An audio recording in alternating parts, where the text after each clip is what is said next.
Hello, students. Dime. Dime que é o Caio.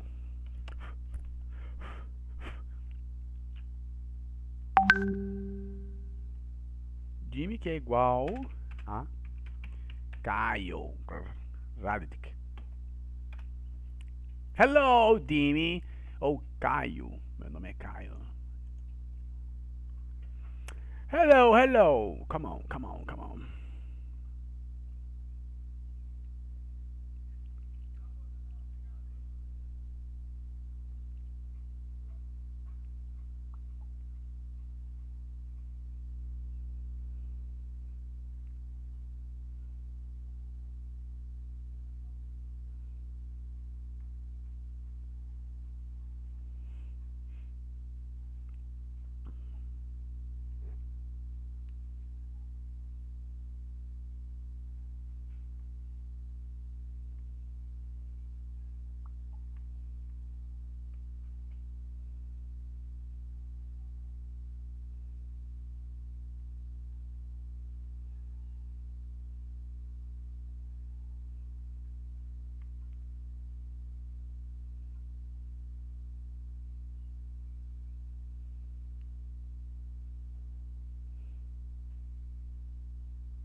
Okay, guys. Hey, guys. Hey, guys.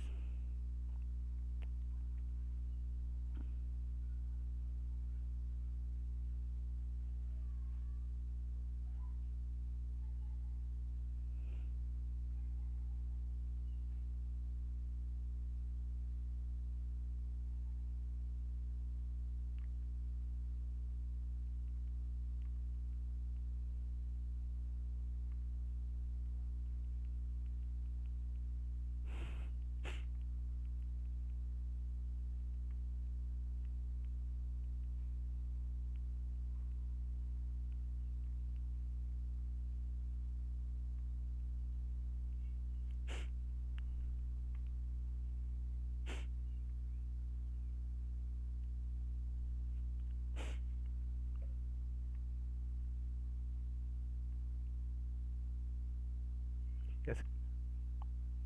Pera aí que eu preciso. Só vou me ouvir, pessoal. Personas. Hello, Fernanda Alexandre. Hello, Annie Mary Anna Maria. You got to see her. Certo? Buongiorno per tutti. Buon pomeriggio, porque tá tarde, né? Good afternoon for everyone. É o seguinte, galera. You know é o livro, né? Então, talk to your mate. Use present perfect. A gente falou bastante sobre present perfect. Present perfect. Ó. Eu chamo isso de WA question, mas tem outro nome que eu não me lembro. Mas é WA question e keyword também. WA question. Eu falei sobre esse mas present perfect tinha tido, né? Tinha tido muitas pessoas lá, né? Tinha tido muitas pessoas. Oxe, tá perguntando. Tinha tido muitas pessoas lá? Não tinha tido muitas pessoas lá. Tinha tido um tempo verbal muito interessante, que é o there more plus present perfect. Hello, J Marks. J Marks. Hello, Cami. É a Brotas, né? Brotas. Borotas. Certo? É o seguinte, eu vou ter que mandar uma foto desse exercício aqui, que aí o try do próprio sistema, ó. Choose the correct alternative.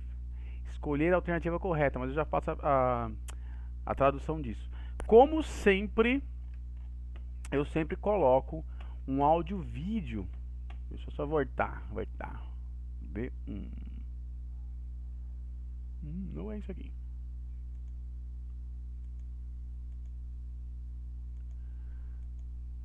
Peraí, personas.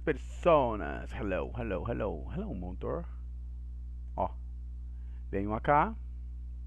Don't you know? You don't know? You know. Então eu sempre coloco primeiro dialogue. Não é?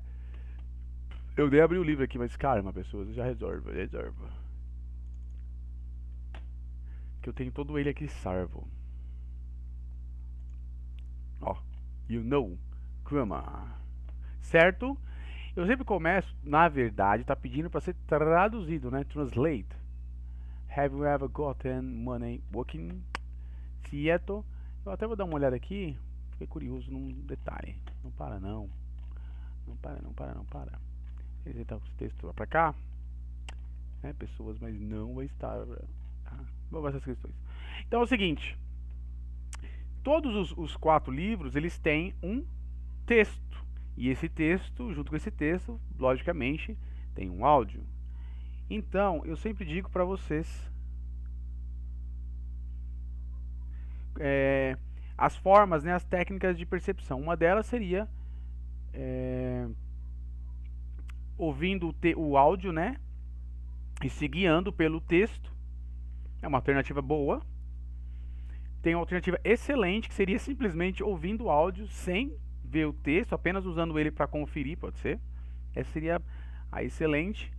E a forma média, eu diria assim, né, aceitável, seria seguir o texto e responder, né, que aí virou uma interpretação de texto. Todas são válidas. Mas eu sempre passo o mesmo áudio para que vocês venham se adaptando a ouvir somente o áudio, né, adaptando a percepção, tendo mais percepção. Então, vamos ao áudio. Kit 4. You know. Chapter 2. Have you ever gotten money working? Emily, you know. Mom wouldn't allow me after all. Don't get frustrated, Natalie. Jules can wait. I've already accepted it. Natalie, have I mentioned about myself? My father doesn't want to give me a car. But Emily, what else can you ask for? They have just given you the trip to Bali. Don't you remember? Nevertheless, I had a hard time studying to get the best grade in class, and my profile is not perfect. I understand you. I'll give you an advice. Go get a job, and then save money. I feel so awful. Hello? Are you listening to me, Emily? You should look for a job and make your own money. Me? You! Haven't you ever worked as a volunteer at school? There are several schools in Australia, right? Yes, but make and save money sounds completely different. And besides, what could I work with? Think and look for one in the newspaper. Then you can call or send an email to solve your doubts. Okay, I'll think about it, Natalie. Thanks anyway.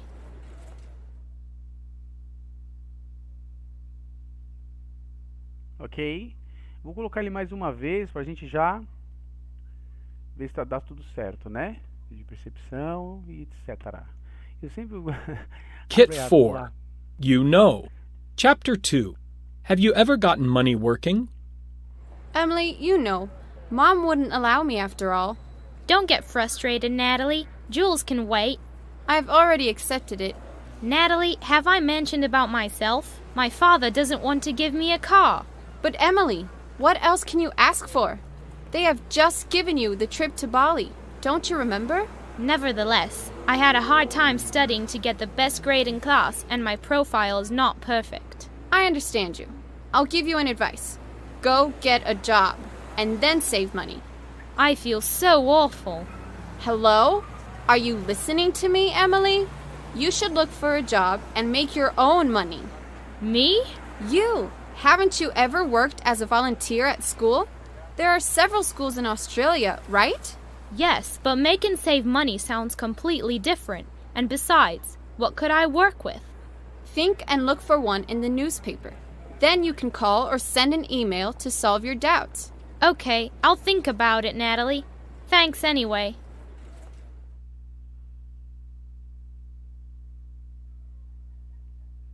Ok? É isso aí.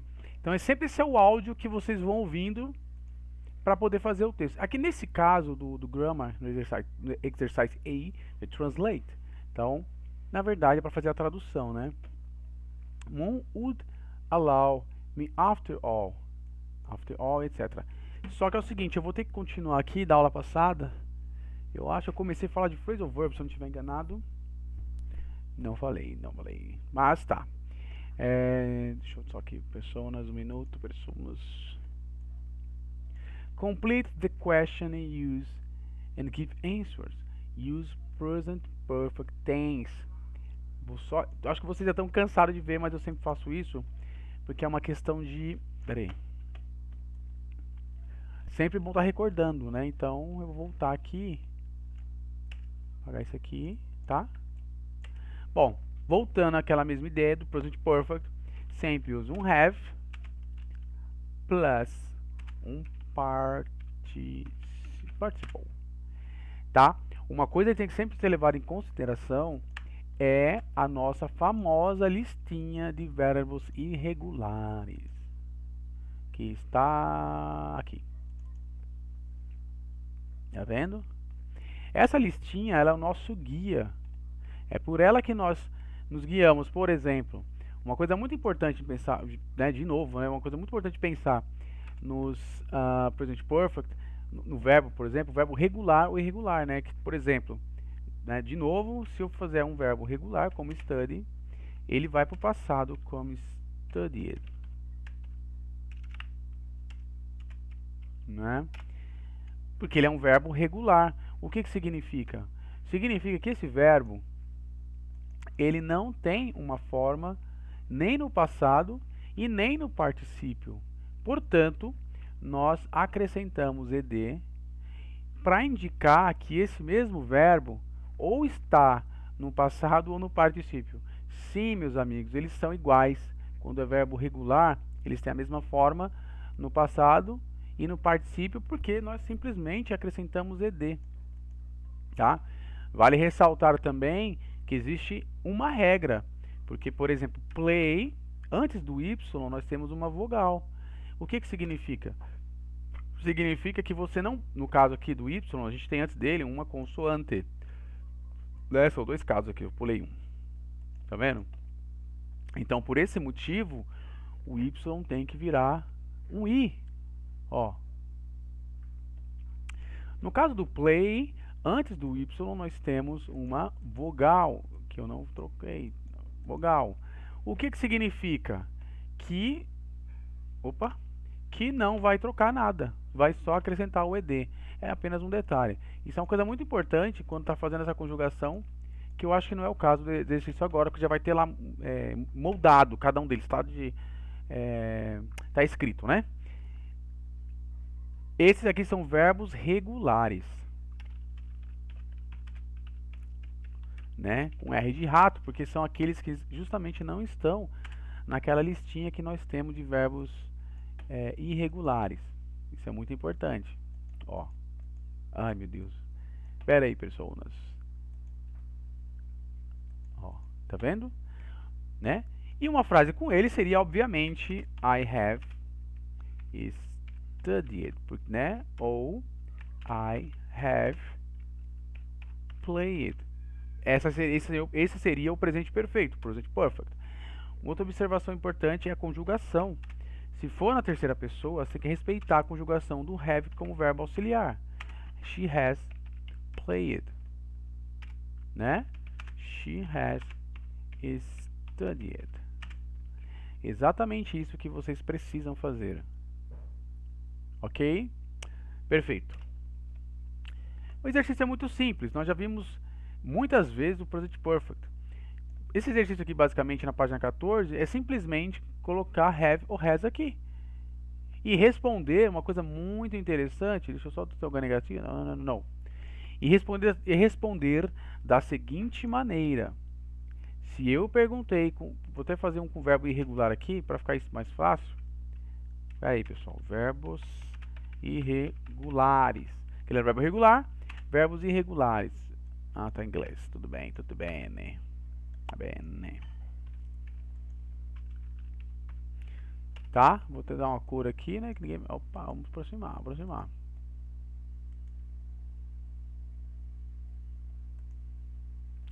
Agora fique. Não tem problema. Pode ter problema. Vou colocar uma cor. Pronto, verde. É o seguinte. 19 não é 20. O verbo irregular, no caso speak. Ó, o verbo speak, falar, né? Colocar isso aqui é fácil de lembrar. Ó. Certo? Spoke. falou, né? E aí vem o particípio, que é spoken, né? Seria falado. O interessante é isso, ó. No caso do verbo irregular, que é o cara que vai estar nessa listinha aqui, ele já tem as 3 formas dele, né? A forma no infinitivo, que seria o nosso presente. O passado, já está dito, né? Simple past, past perfect, past participle, que é o particípio. Ele tem 3 formas distintas. Na verdade, não necessariamente todos têm 3 formas, né? Pode acontecer no caso do cut, que eles são todos iguais, ou do deal, que simplesmente o passado e o particípio são iguais, mas o presente não, né? Isso acontece. Tem algumas observações muito importantes também. Tá vendo aqui que tem to dream, to dream it, dream it, dream it, dream it. Significa que qual está certo, professor? Os dois. É porque na verdade dream it é usado nos Estados Unidos e dream it no resto do mundo. Certo? Então é simplesmente isso. Então tanto faz, né? Beleza? Sempre procurar essa listinha. Na verdade eu mandei essa listinha. Se alguém não tiver, eu mando de novo aí. PDF, né, gente?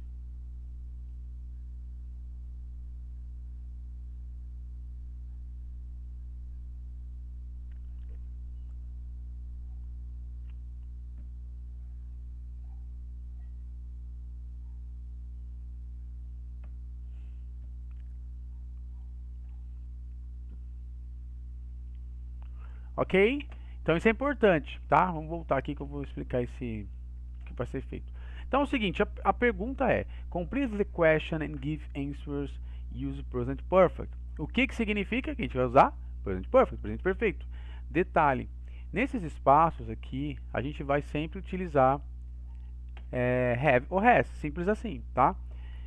Como verbo auxiliar para formar o presente perfeito. Uma observação importante, duas muito interessantes. A primeira é: sempre que disser, sempre começa com yes ou no. Vou colocar aqui para vocês, ó, né? Yes, puta descer. Ó, yes, vírgula, né? O have, o sujeito no caso, né? Deixa eu ver, dar um exemplo aqui. No caso você. Aí se pergunta pra você seria I, né? Mas eu vou trocar para ficar bem na cara. She, que é o sujeito, o verbo auxiliar respeitando a conjugação e repetir o verbo que já está aqui, ó, no particípio, tá vendo? Studied, eaten, been. Então, no caso seria yes, she has been. Ou no, she has not been. Viram? É isso, simples assim. Observação: nós havíamos falado várias vezes sobre os jás, já, né? A palavra já em inglês, que geralmente é o ever, não é? Já é already. Vou colocar só os dois, tem mais um, tá? Que é o just, mas não vai ficar. Já. Tem um acento esse já. Olha, ever, already, tudo significa já.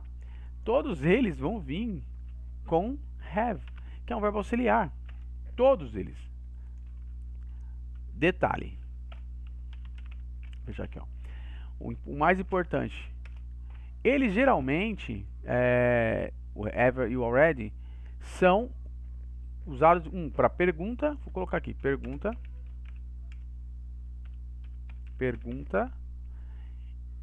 e respostas, tá? Então, por que fica esse negocinho aqui chato? Vamos ver. Tudo bem. Vai lá, salva ele. Ótimo. Não, vem cá agora português e inglês. Tá? Então tem umas perguntas aqui que elas já estão fazendo uso do ever, tá vendo? Ó?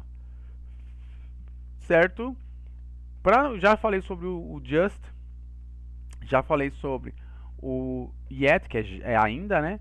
Para não misturar muito, ficar complicado, eu vou deixar só esses dois. Então, toda pergunta feita com ever, resposta com already, que está errado. Already. Então, por exemplo, have you ever, olha só, been in Australia? Um exemplo, hein? Have you ever been in Australia? Australia. Se você diz, no caso assim, né? Yes, I have already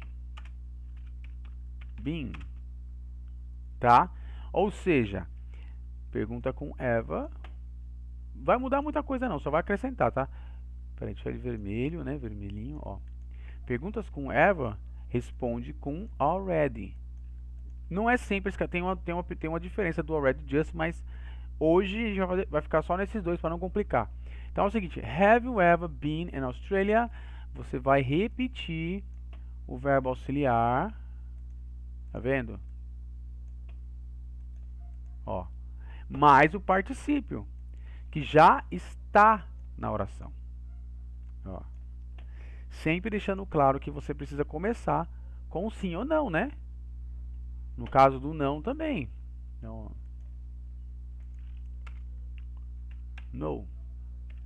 I have already been. Viu? Deixa eu só deixar isso aqui de preto para não ficar. Para destacar, né? Destacada. Agora vai ficar. E o been tá errado também. Calma aí, pessoas. Tá? Então, seria exatamente isso. Deixa eu vir aqui perguntar para vocês. Ué. Vitória, oi Vitória, agora, a hora. Pessoal, alguma dúvida?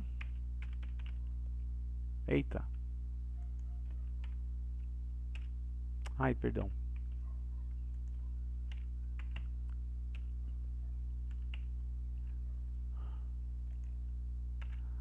Alguma dúvida? Todos entenderam? Mandar os olhinhos da verdade.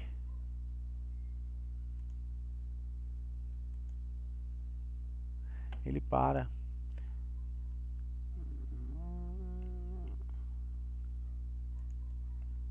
Ó. Quero saber se todos entenderam. Na verdade, o exercício aqui da página 14.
How can go on? Entendi? Beleza. No question. Entendi. Yes, yes, yes, yes. Então o exercício é isso aqui, galera. Galera. 14. 14, 14. Beleza?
Ok, pessoal? Mais 2 minutinhos. 2 minutes. Certo? Bom. Na sequência... Eita, pisei aqui num fio. Sequência é a mesma coisa. Verbo, lembrando que sempre sai o to. Então a gente tá na 15, tá? 14 e 15. Ó. O to sempre sai. E esses verbos aqui dentro, é muito importante frisar se eles são regulares ou irregulares, tá? Sempre conferindo lá na listinha para poder fazer a conjugação certa. Todos eles vão ter o have e o has aqui, que é o verbo auxiliar. Então você precisa saber se é has ou have, de acordo com o pronome que está aqui, ó, o sujeito, tá? Sem o to, a preposição, fica só o verbo no infinitivo. Pode ver aqui na listinha os que são irregulares. Eles estão com to, mas quando você, ó, ele some, tá vendo? O caso do verbo regular, né? Também, ó, ele nunca vem, ó, sem to. Beleza? Então é a 14 e a 15. Vou até fazer isso aqui, ó. Já faz assim, ó.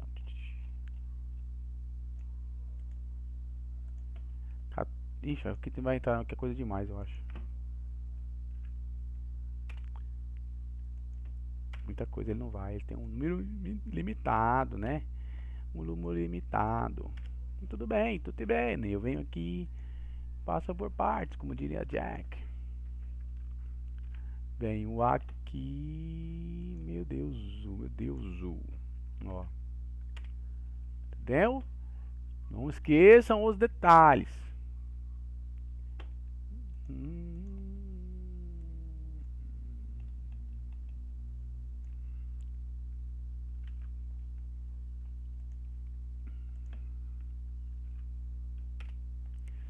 Vamos lá, né?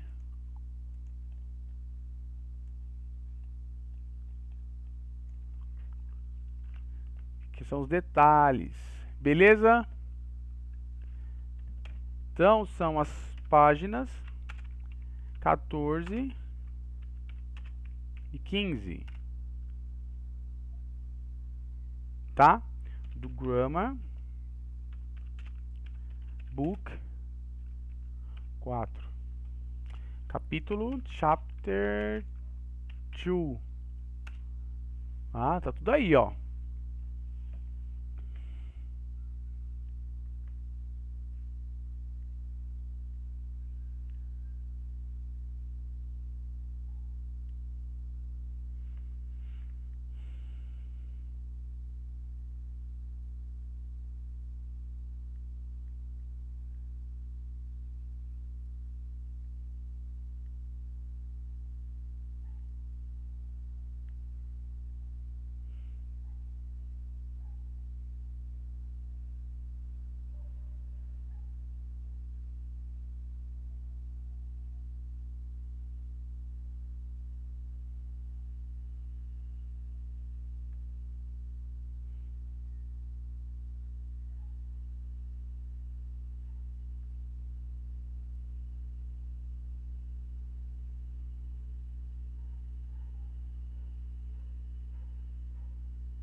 Impressionante.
Isso aí, personas of my heart.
Tá? É isso aí, pessoal.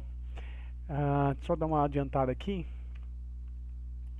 Quase tudo aqui vai ser sobre phrasal verbs, ó, the present tense, tá vendo? Quase tudo aqui tá ligado a este tema, ó.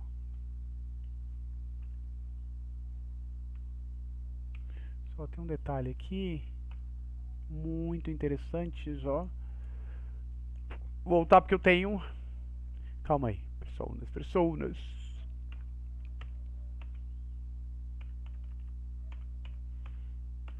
Tá? Quase tudo. Então, se entender esse exercício, você tem todos aqueles ali vinculados, né? Mas não precisa fazer todos, obviamente. Vamos fazer devagar. Eu vi aqui uma coisa muito legal.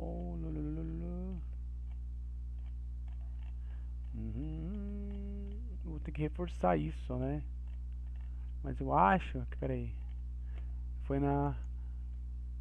Peraí, pessoas, um mesmo. É, cooking verbs, phrasal verbs, eu tô procurando, não, aqui. A gente vai ter que falar sobre isso daqui também, porque como é muito longo, são muitas coisas, na verdade, eu tenho acho que dois dicionários de phrasal verbs aqui. Se eu não dei, né, porque eu dei doando tantos livros. Então, eles são meio longos, né? Existem livros assim, de phrasal verbs, né? Então a gente falou sobre ele. Então eu sou obrigado a passar um vídeo dele também, né? Explicando, etc. Tá? Mesmo sendo na unidade anterior, né? Por eles serem longos, não tem jeito.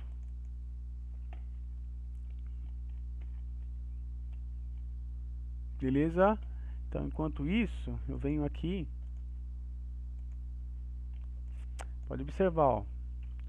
São quase todos. Mas é que eu só pedi, na verdade, deixa eu ver. 14, 15, né? Que é tudo igual, e 16, ó, porque são idênticos.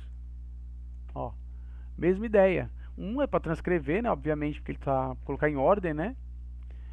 E a gente para aqui que eu já chego aqui.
Ok, galera. Tá? Aqui também é muito simples, que é só alternativas, né? Já falei sobre os jás do inglês, que acabei de explicar aqui, ó. Already é um já, have é um já. Já falamos também em outras aulas. Tem um vídeo bem rápido, assim, de segundos. Deixa eu ver, ele tá aqui, ó. Na verdade, falando sobre o mesmo assunto, né? Mas é bem curtinho mesmo. Hi classmates, In this lesson, we're going to look at more confusing English words. These are already, still, or yet. Don't forget to subscribe for more videos. Already refers to things that have happened or what people think may have happened. It can sometimes suggest surprise because something was unexpected. For example, is it 7 o'clock already? We usually use yet in questions and negatives to talk about things which are expected but which have not happened. For example, have you finished reading that newspaper yet? Meaning, I thought you would have finished by now. Still or not yet are used for situations that are still happening or in continuance. For example, I still meet my friends from my school from time to time, meaning I continue to meet my friends.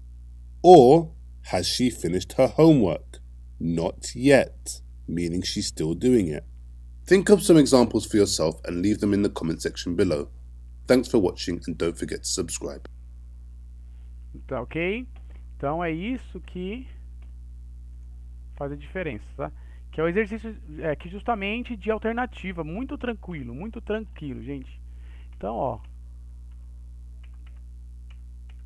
tá?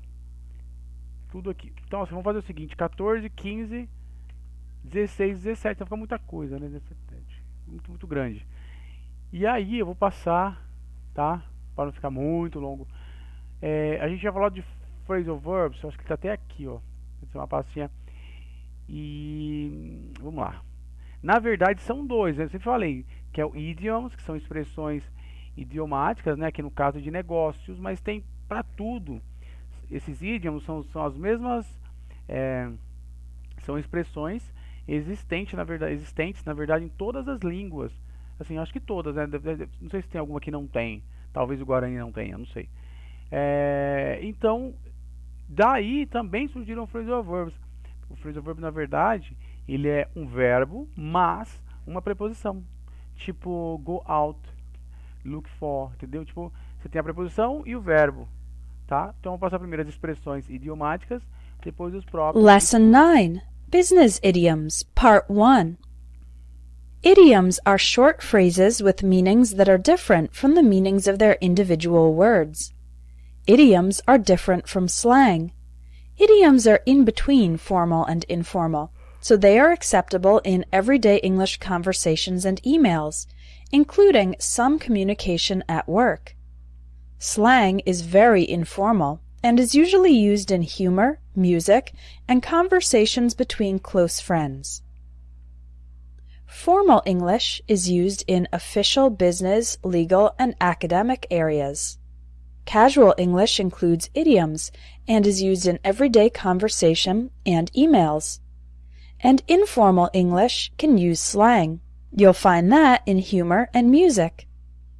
Slang is almost never used in business English, but idioms are often used in conversations and emails, so I'm going to introduce you to some common idiomatic expressions.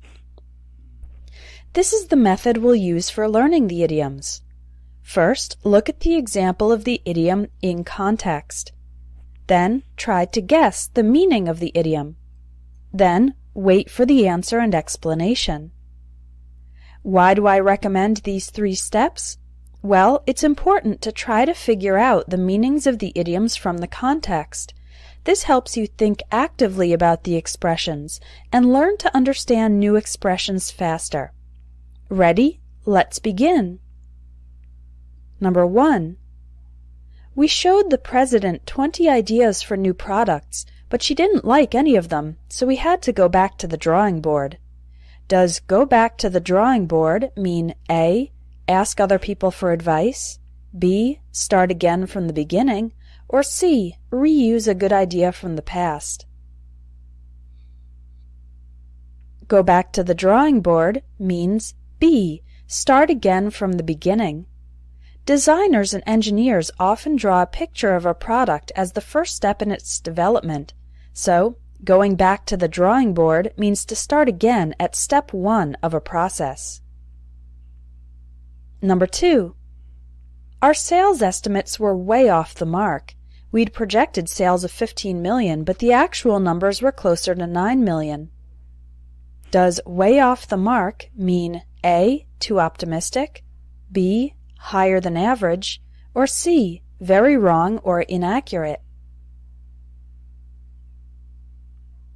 Way off the mark means C, very wrong or inaccurate. This idiom comes from the sport of archery, where arrows that do not hit the target are said to be off the mark.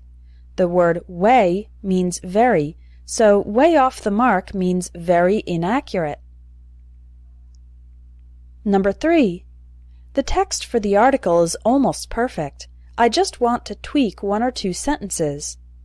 Does tweak mean A, remove, B, make small adjustments, or C, make longer? Tweak means B, make small adjustments. I don't know the origin of this word, but it can be used as either a noun or a verb.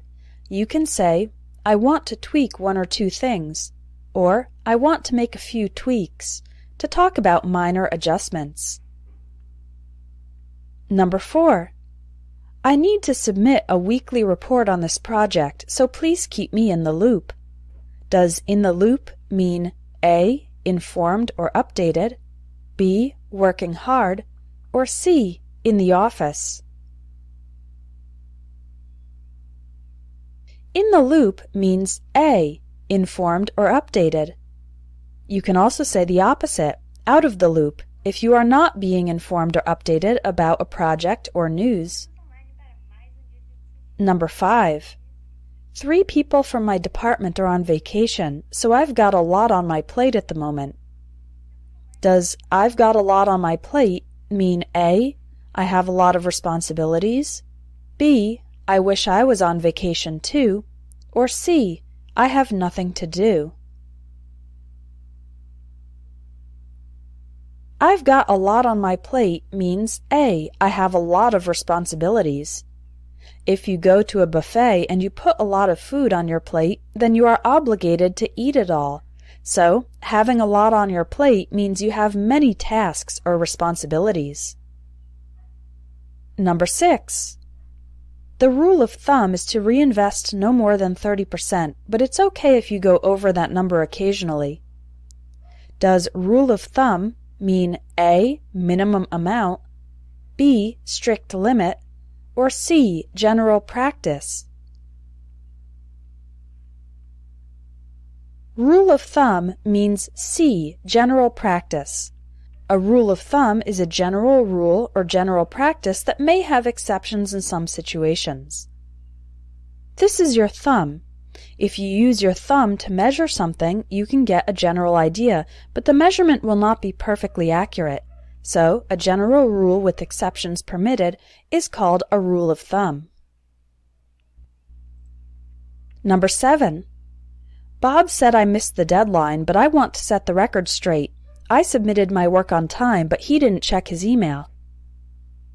Does set the record straight mean A, correct a mistake and say the truth, B, express a different opinion, or C, get permission? Set the record straight means A, correct a mistake and say the truth. When there is a misunderstanding, or something was falsely reported, you should set the record straight. Say what is true, so that people have the correct understanding of the situation. Number 8. We have until December to prepare these documents, so let's put them on the back burner for now. We have other, more urgent projects. Does put them on the back burner mean A, send them back to their origin, B, give them low priority, or C, finish them quickly? To put something on the back burner means B, give it low priority. This idiom comes from cooking. The picture shows a stove with 4 burners. If you are cooking multiple things at the same time, you put the less important items which don't need your attention on the back burner, and you put the items on which you are actively working on the front burner. So, to put something on the back burner is to temporarily give it low priority and less attention. Number 9. That program never produced any significant results, so the director finally decided to pull the plug. Does pull the plug mean A, get personally involved, B, improve the technology, or C, stop or discontinue? Pull the plug means C, stop or discontinue. The picture shows a plug. If you pull, remove, the plug of your television from the source of electricity, the television will stop working. So, to pull the plug on a project or program means to discontinue it. Number 10. Yesterday's meeting lasted 4 hours, but in a nutshell, we decided to close our office in India and open a branch in China. Does in a nutshell mean A, in an argument, B, in the end, or C, in summary? In a nutshell means C, in summary. When you summarize a lot of information in a short phrase or explanation, you can begin the statement with in a nutshell. The picture shows nuts. The shell is the hard exterior of the nut. A nutshell is very small, so when you put a lot of information into a small number of words, you can say in a nutshell to express the fact that you are giving a summary. Number 11. Laura didn't go to the meeting. Could you send her a summary of the discussion to bring her up to speed? Does bring her up to speed mean A, help her work faster, B, give her the most recent information, or C, find out what her perspective is? Bring her up to speed means B, give her the most recent information. If someone is up to speed, it means they are fully informed about the latest information. So to bring or get someone up to speed is to give them the most recent information so that they can be up to date on the current situation. Number 12. Don't make any changes without talking to Peter. He's the one calling the shots on this project. Does calling the shots mean A, communicating with the supervisor, B, making the important decisions, or C, working very hard? Call the shots means B, making the important decisions. The person who is calling the shots is the one who has authority to decide what must be done, and other people must follow his or her instructions. Now take the quiz to put these idioms into practice, and come back tomorrow for your first progress test to review what you've learned so far.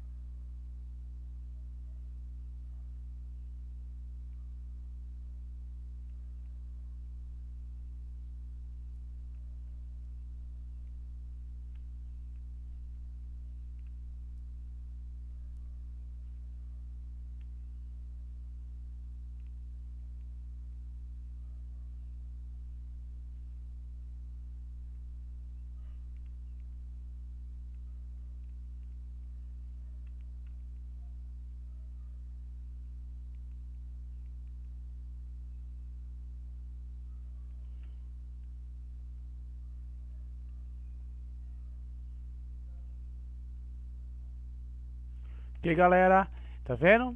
Isso aqui são, na verdade, é o único que eu tinha de expressões idiomáticas de negócios, mas era só para explicar que elas existem, elas são antiguíssimas, e o phrasal verbs ele tem é linkado com ela, né? É uma coisa que leva a outra, digamos assim. E os phrasal verbs, né? Eu particularmente adoro eles. Hi and welcome to... Como eu havia dito, que são 10 phrasal verbs, né? Que geralmente, ó, take off é seria uma preposição, os take, e o off, não, perdão, take um verbo, e o off, que é uma preposição, tá? Todo o sentido dele bem legal. To the webinar. Today I'll be teaching you 10 phrasal verbs with multiple meanings. Now, to refresh your memory, a phrasal verb is a 2 or 3 word verb with a main verb and a preposition, like the example in the picture. Take off. Now, phrasal verbs are very similar to each other. For example, we have take off, take out, take on, take over, take up, and all of these are different. And also, one phrasal verb can have multiple meanings. Take off can refer to an airplane going up into the air. Take off can mean to remove something, for example, take off your jacket or take off your shoes. And we have 3 more meanings. Take off can mean increase fast in success and popularity. For example, if a new video game takes off, it means that a lot of people start using and playing the video game. Take off is also an informal way to say leave. For example, you can tell your friends, I've got to take off. I'll see you guys later. That means I have to leave. And finally, we also use take off when you stop working or studying for a period of time. For example, I took 2 weeks off from work. So in today's lesson, I'm going to teach you 10 of these phrasal verbs which have 2, 3, or even more meanings. So here's how today's class will work. I will show you an example sentence. You'll try to guess what the phrasal verb means in context, and you can type your answer in the box, or you can just think about it to yourself, and then I will explain and give some more examples. Now, why do I ask you to guess what the phrasal verb means? Because I think this is a good way for you to practice figuring out new English expressions from their context. So even if you get the answer wrong, it's okay. This is good practice for you. All right? And if you want to learn 500 phrasal verbs, then definitely check out the Phrasal Verbs in Conversation course, which uses a similar method. In that course, you also have the chance to learn the phrasal verbs in context through conversations. So there's a button under this webinar for the Phrasal Verbs in Conversation course, and if you're interested, check it out. Okay, let's get started. Phrasal verb number 1, pass out. The teacher passed out the tests to the students. What do you think passed out means in this context?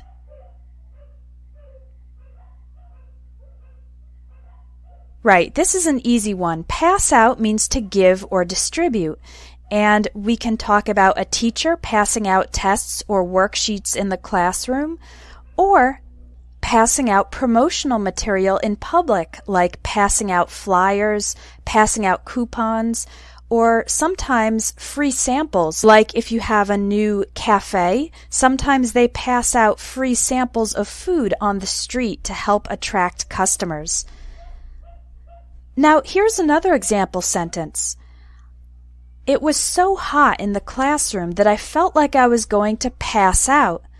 Now, what does pass out mean in this context?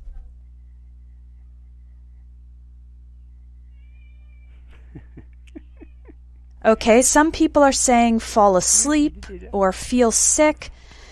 Pass out in this context means to faint, to lose consciousness.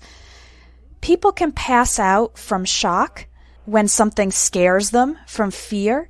People can pass out if they're very nervous, or people can pass out from medical problems like low blood pressure. Now, if you get hit on the head with an impact, then we usually say you get knocked out instead of pass out, okay? Pass out usually doesn't involve an impact. So those are 2 different meanings for the phrasal verb pass out. Let's go to number 2, bring up. Her parents died when she was very young, so her grandparents brought her up. What do you think brought her up means?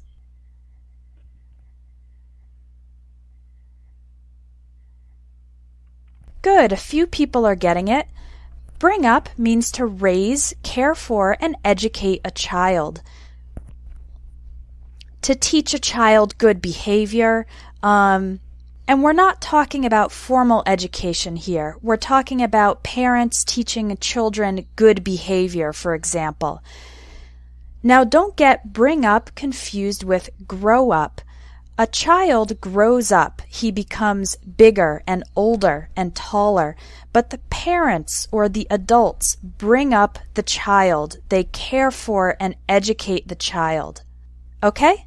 Now, here's a totally different way to use bring up. That's a great idea. You should bring it up at tomorrow's meeting. What does bring up mean here?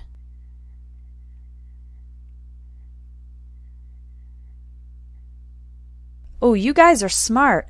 Bring up means introduce a topic into a conversation or discussion.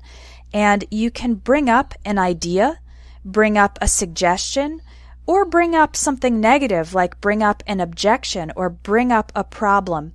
It just means to introduce or start talking about that topic in a general conversation or discussion. So that's another way to use bring up. Number 3, take out. He took his phone out of his pocket. What do you think take out means? Exactly. It means to remove something from inside a place. So you can take your phone out of your pocket, like you can see in the picture. When you get to school, you take your books out of your backpack. When you buy a new product, you need to take the product out of the box, and so on. That's pretty self-explanatory. Now here's a slightly different way to use take out. I took out 10 library books. What does take out mean in this case? It's similar, but it's not exactly the same. Okay, good. In this context, take out means borrow. It means you remove the books from the library, but you will need to give them back. And we only use take out in this case for taking books out of the library or taking books out from the library or taking a loan, that's money, out from the bank. You take the books or take the money out, but you will need to give it back later, okay? Now, meaning number 3 for take out. John is taking my sister out to dinner on Friday. What does take out mean here?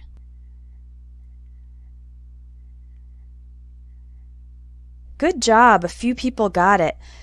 Take out means to bring someone on a social encounter, and it may be romantic. For example, taking your girlfriend out to dinner or taking somebody out to see a movie. Or it may not be. You can also take a colleague out to lunch, or your parents can take you out to see a baseball game. And taking someone out usually means you invite them, and usually that you also pay for them. So you pay for their dinner or pay for their movie ticket. Okay? So to take someone out means to bring someone and to pay for their experience, their meal or ticket. Let's look at take up. Imagine you're moving into a new apartment and you look at the apartment and you say, there's no room for a bookcase because the couch takes up too much space. What does take up mean? Right. Take up means to fill or occupy time or space. So, for example, you can see in the picture, this is a really big couch, and it takes up, it fills all the space so that there's not enough room for a bookcase. Again, you can use take up with space or time. For example, responding to email takes up a lot of my time. That's true, by the way. I get a lot of email from students. Okay, here's a different way to use take up. I've just taken up skiing. I've had 2 lessons so far. What does take up mean here?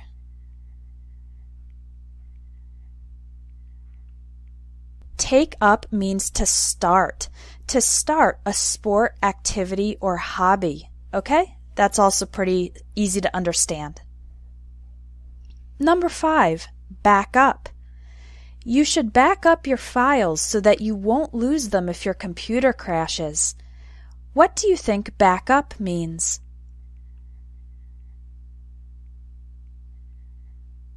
I see we have some computer experts in the classroom. Yes, back up means make a copy of computer data or information.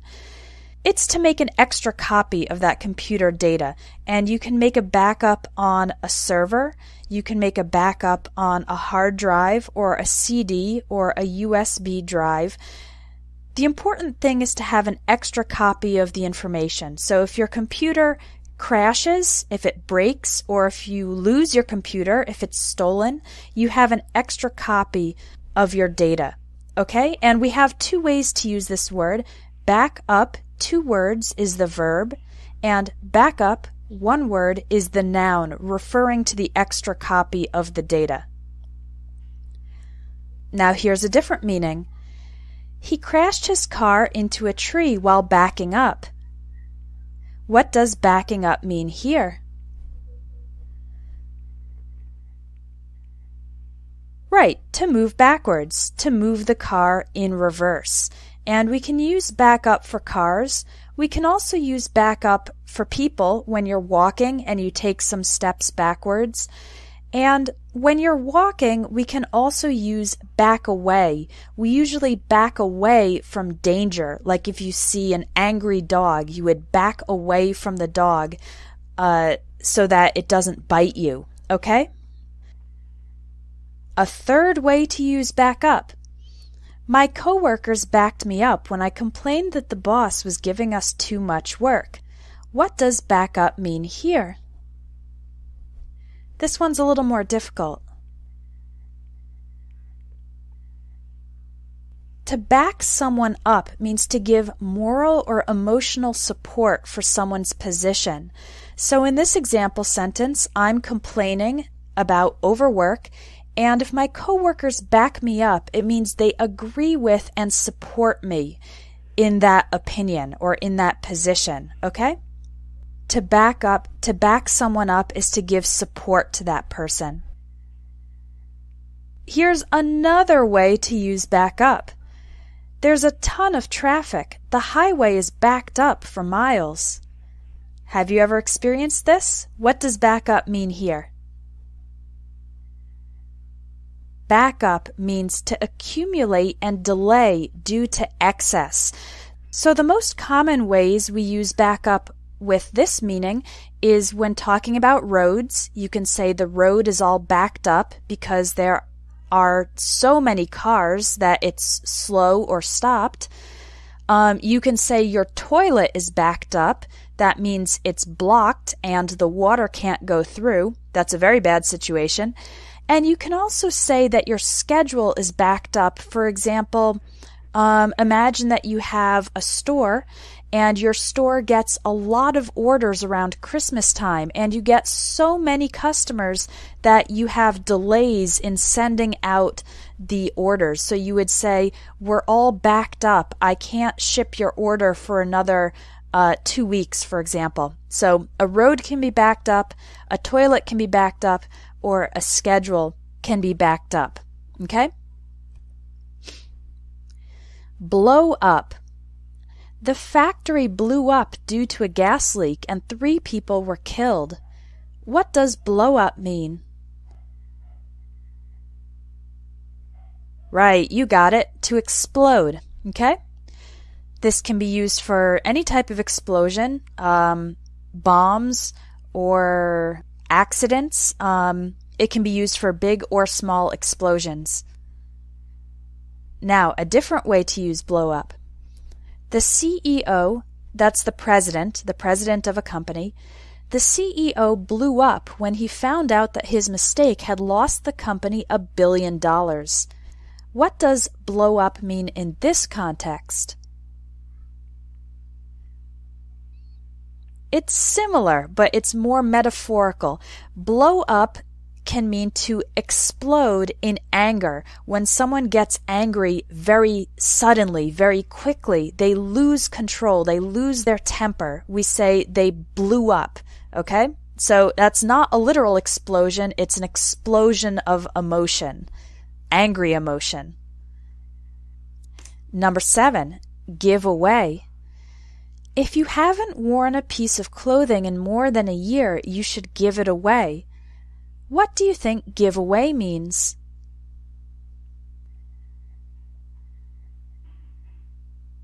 Good job. Give away means to give something to someone for free, okay? Different from selling it, you give it for free. Like you can see in the picture, people donating their old clothing, giving it to other people for free. Here's another way to use giveaway. I don't want to give away the end of the movie. You'll have to see it for yourself. What do you think giveaway means in this sentence?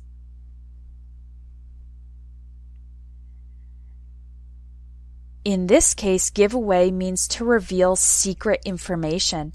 And we usually talk about giving away the end of books or giving away the end of a movie. You don't want to give away the end of a movie or a book to someone who hasn't seen it or read it yet, because then you'll ruin the surprise for that person. And sometimes we also talk about giving away company secrets or strategies. One example is that Coca-Cola definitely doesn't want to give away their recipe for Coke because then everybody would be able to produce it. So giveaway, another meaning for it is to reveal secret information. Number 8, work out. I need to lose weight, so I'm going to work out at least 3 times a week. What do you think work out means here?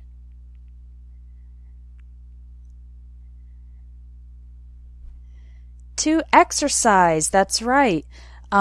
Working out can mean any type of exercise. It can mean exercise you do with only your body, like yoga, or any types of exercises, or it can mean exercising with objects or with machines, so lifting weights or using an exercise machine. Working out can refer to running as well. Any type of exercise can be called working out. Okay? Now, what about this sentence? There were a number of problems during the project, but everything worked out fine in the end. What's your best guess for what worked out means in this situation? It means it resolved. It had a positive outcome. And we usually use worked out in this way when there were some difficulties or challenges in the process, but in the end everything was okay. We say everything worked out, or we worked out the problems, we resolved the problems. Okay, so that's a different meaning for work out. Number 9, make up. I didn't know the answer to the question, so I just made something up.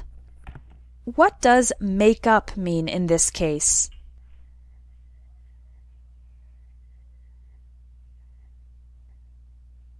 It means to invent a story or invent some information that is not true.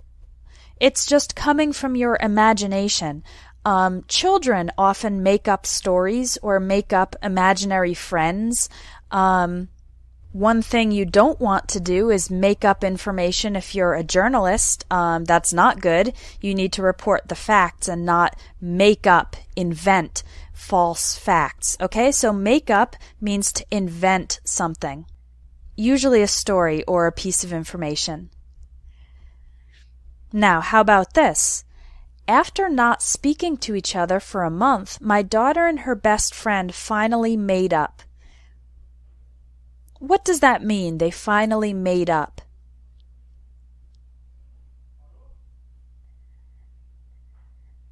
If you make up with a person, it means you restore a good relationship after an argument or fight.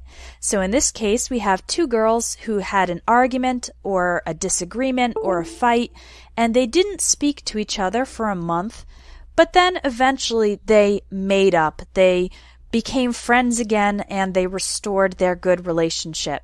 Okay, so when 2 people make up, it means they come back to having a good relationship after a disagreement or argument. Now how about this? I bought my mother a nice gift to try to make up for missing her birthday party. What do you think make up means here?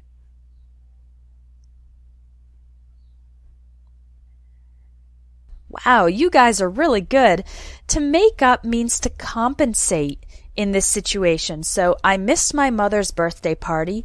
My mother's probably sad or upset or angry, and so I buy her a nice gift to compensate for my mistake or my absence at her party.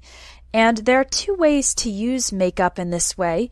You can say make up for a mistake or make up for bad behavior, or you can say make it up to a person.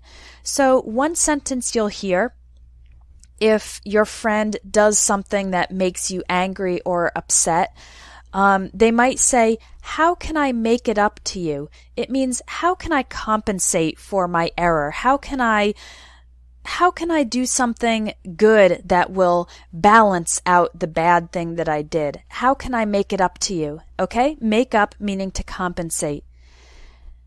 Now we also have the word makeup, one word, which means cosmetics. That's lipstick and eyeshadow and other things that women usually, but also actors and actresses put on their face to make them more beautiful.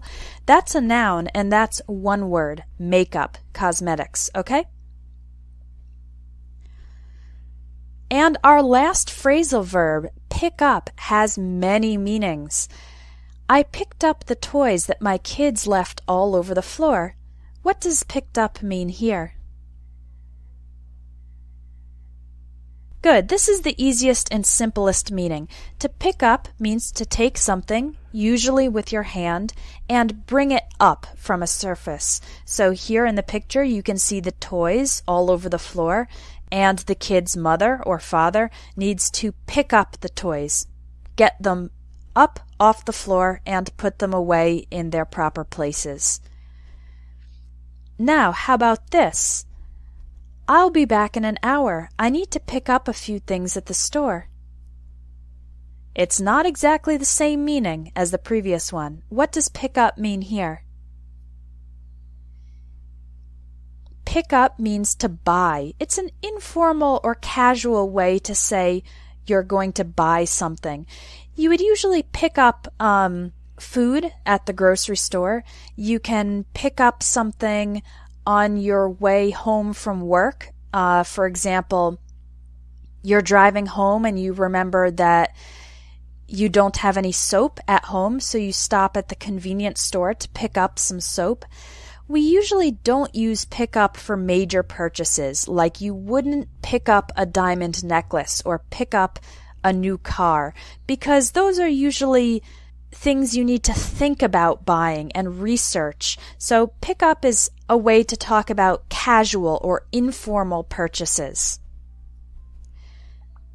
Here's another one. Sure, I can give you a ride. The concert starts at 8, so I'll pick you up around 7:15. What does pick you up mean? Pick someone up means to get someone in your car to take them to a place. So if your friend doesn't have a car but they need to go somewhere, you can say, I'll pick you up. I will get you in my car to take you somewhere. And the opposite of pick up or pick someone up is drop the person off. So for example, if your friend is returning from a trip, you can pick them up at the airport and then drop them off at their house. A fourth meaning for pick up. When we moved to Spain, my kids picked up Spanish within 3 months. How about picked up here? What does it mean? Right, it means to learn, and usually to learn quickly and casually, not in a formal classroom environment. So in this example sentence, when I say my kids picked up Spanish, it means they learned it naturally from their friends, from TV, from day-to-day life, not that they were in a classroom. They just picked it up. They learned it naturally and easily. And finally, a fifth meaning for pick up.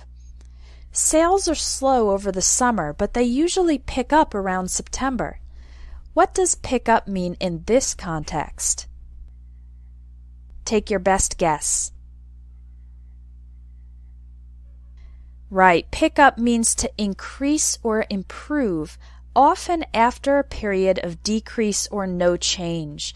So you can see from the little diagram that I have no real major change in sales, but then it starts to go up, and we say that sales pick up when they suddenly start to go up a little bit, usually not a big increase, but it's a change in the positive direction. And we usually use pick up in this way when talking about the economy, sales, or growth. Okay, so that's 5 different ways to use the phrasal verb pick up. Well, you guys did great in this webinar, and I hope you've learned some new meanings for phrasal verbs. And if you want to continue learning phrasal verbs in context, specifically in the context of conversation, more conversational spoken English, you'll really enjoy the phrasal verbs in conversation course. This was one of my favorite courses to produce because you learn directly from dialogues, which makes it easier and more interesting. And the dialogues are full of the phrasal verbs that we use in everyday life all the time. So each lesson starts with a dialogue with lots of phrasal verbs and then continues with an explanation of those phrasal verbs, including more examples and when to use and when not to use each phrasal verb. And the lessons in this course also include lots of practice exercises because I think it's really important not just to study, but also to use the new words that you're learning. So I included quizzes with the phrasal verbs to help you remember them, and also some writing exercises where you can practice writing sentences with the phrasal verbs, and you can even send them to me for correction. The course is 30 lessons with audio, video, and text, and when you register for it, you get permanent online access. There's no time limit, okay? So there's 30 lessons, but you can take them anytime, and you can also download all the lessons to your computer or to your smartphone or tablet to make it more convenient for you and to be able to study even if you don't have an internet connection. All right, so if you're interested in taking phrasal verbs in conversation, just click the button under this webinar and you'll get more information and registration for the phrasal verbs course. Well, I normally take questions at the end of the webinar, but unfortunately we're just about out of time. So I'm going to respond to all of your questions by email, okay? So if you have a question about the phrasal verbs you learned today, or about the phrasal verbs course, or about any other aspect of English, you can type your question in the box, or you can email me directly. My email address is help@espressoenglish.net, and I will respond to you by email within a couple of days, okay? And I will also type up the notes from this webinar and send them out to you so that you can have the text of today's webinar about phrasal verbs with multiple meanings. I hope you guys enjoyed today's class. It was great to have your participation. Thank you so much for coming, and I hope to see you in the phrasal verbs course and also in the next webinar. Enjoy the rest of your day. Bye-bye. Ok, guys. Esses são enormes. Isso aqui a gente vai levar um tempinho para sintetizar ele, né? Porque ele é um pouco comprido. Tem muitas vertentes do phrasal verb, você tem que ter paciência com ele mesmo. Então a gente fez o seguinte. A gente tem esses 3 exercícios aqui, 14, 15 e 16. Até 17, desculpa. 14, 15, 16 e 17. Preciso falar rápido. Esses são os exercícios principais pra gente. Tudo bem? Alguma pergunta? Cadê vocês?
No question, Ana Maria.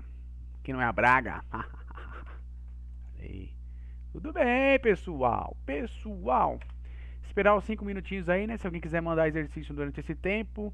Tirar dúvida aí, né? 5, na verdade, não. 7. Estou aqui, pessoas.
Caio Black.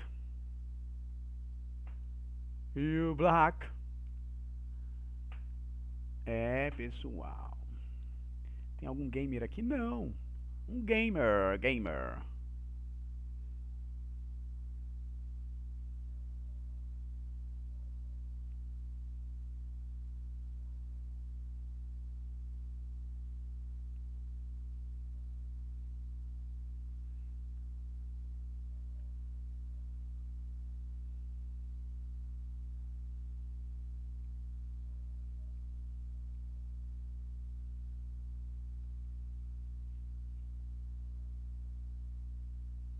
Just one question for you and me. É, personas.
Forgotten the bus. Os olhinhos da verdade.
Isso aí, pessoal, pessoal, no question.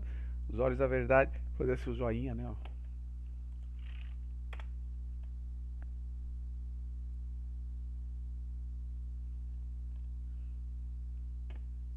Eu vou até marcar aqui porque... Deixa eu ver.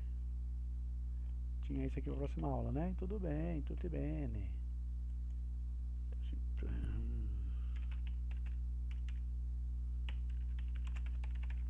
Ele parou, né?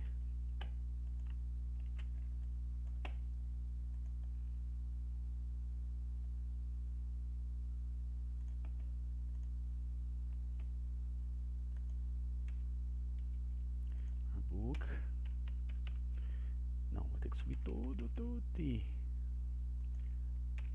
Para eu não esquecer. Page, né? Aí eu coloco a última. Que é 17. 16, não, 14, né? 14, 15, 16, 17. 17, tá aí, beleza, mano.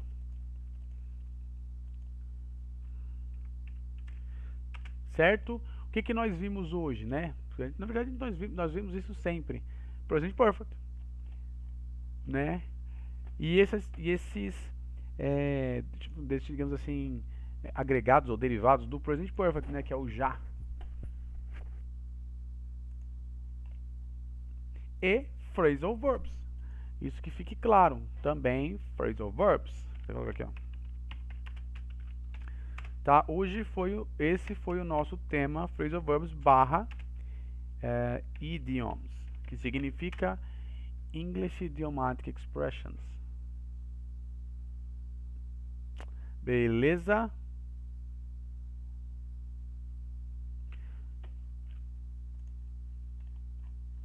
Tinha uns exercícios aqui, mas eu vou deixar para a próxima, que eram esses aqui, ó, do próprio aqui do sistema do site, né? Mas eu vou deixar ele para a próxima. Falar um pouco do WA Question. Nem passei o vídeo do WA Question, né? Já fui direto. Que é o famoso Question Word 2. Também chamam de Question, chamam de WA Question. Ou Question Word. Tanto faz. Look at the picture, né? Tem umas coisas aqui interessantes. Ó. Beleza? Bom, é isso aí. Espero que vocês tenham entendido. Deixar uma coisa muito clara. Vocês já sabem, né? Essas lives ficam gravadas, né? Então você consegue reassistir, se guiar por elas. Também tem um detalhe: se tiver alguma dúvida com gramática, pode me chamar no WhatsApp, pode perguntar para mim, que eu responderei, eu vou ajudar. Tudo bem? O present perfect é muito importante, justamente porque ele trabalha com tempo verbal. Diferente do nosso aqui do português, né? Então a confusão tá aí, então tem que dominar ele mesmo. Beleza, pessoal? Então é isso aí, muito obrigado. Tenham uma boa final de tarde, né, noite. Fiquem com Deus e até a próxima. Bye.